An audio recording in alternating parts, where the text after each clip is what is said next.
What's up, guys, and welcome back to Wake Up Entertainment.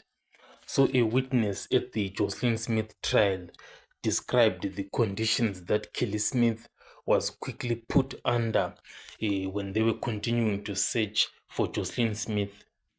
So, there were specific conditions that Kelly Smith was supposed to adhere to, and these conditions were definitely tough in respect to Kelly Smith.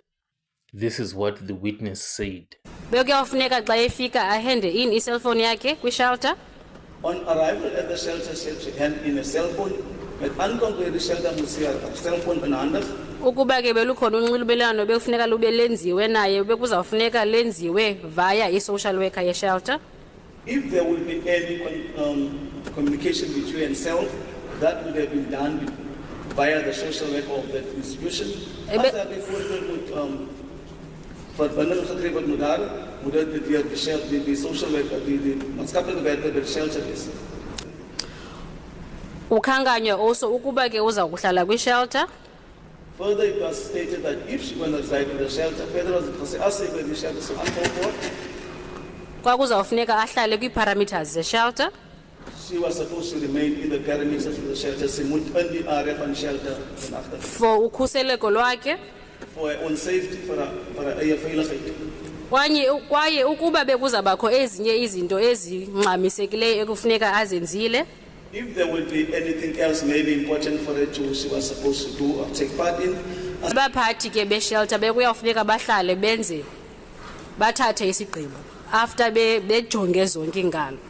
The people in control or people at the shelter were supposed to take a decision looking at all these conditions, Malone. And you sent this shelter. Yaziswa ke ngemigaqo siseko ebekwe i-shelter.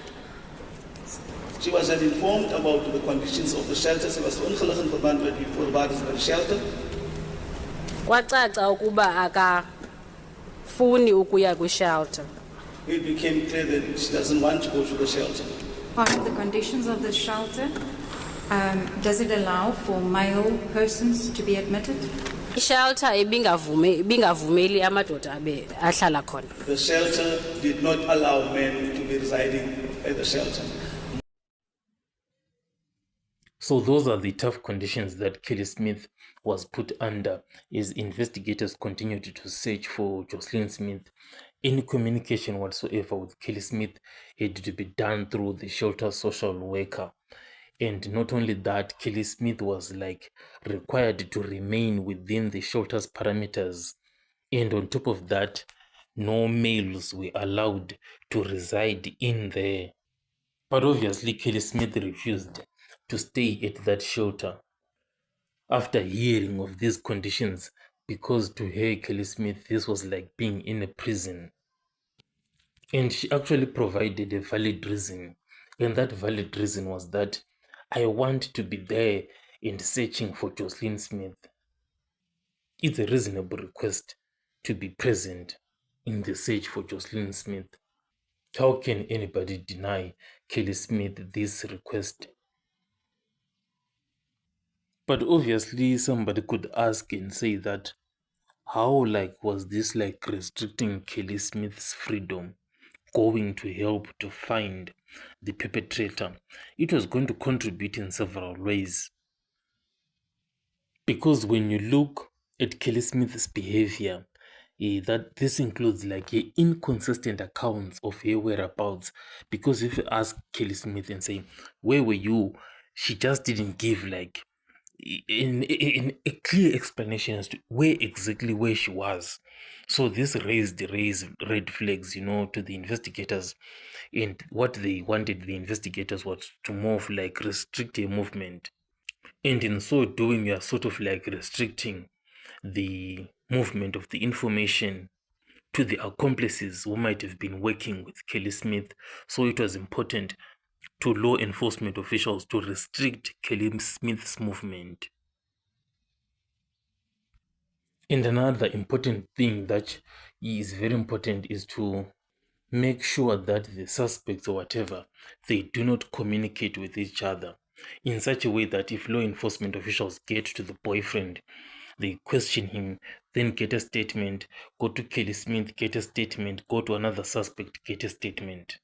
If there are inconsistencies in those statements, then you know that something is going on. But if Kelly Smith had been allowed to meet the boyfriend, meet with all the others, she was going to be like sharing information with all of them, and they could have like concealed the evidence.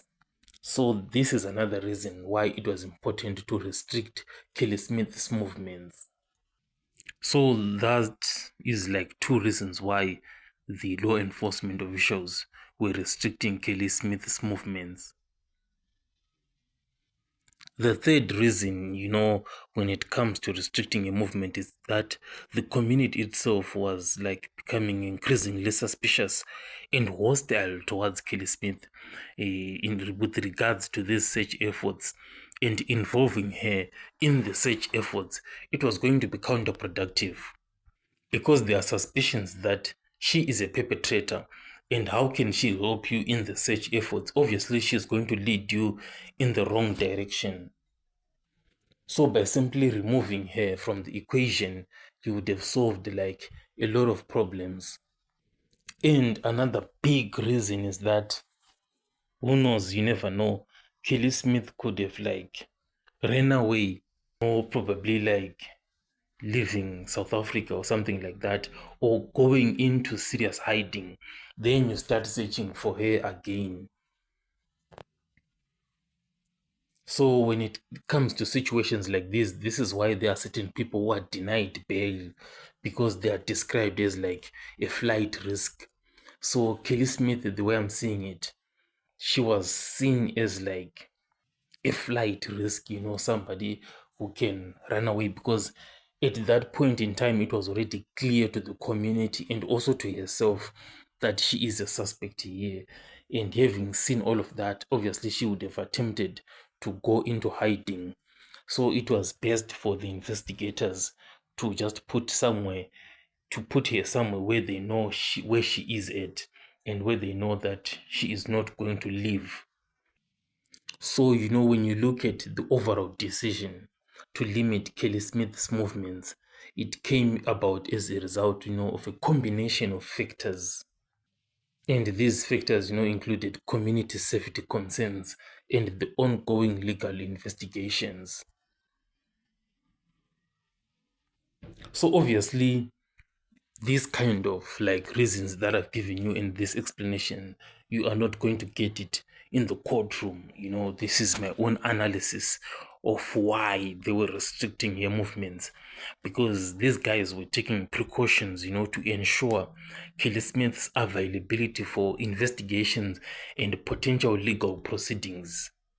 So now we are in the courtroom, and Kelly is also in the courtroom, and that is what the authorities wanted, to ensure that justice has prevailed. And if Kelly Smith is found to be innocent, then she'll be released.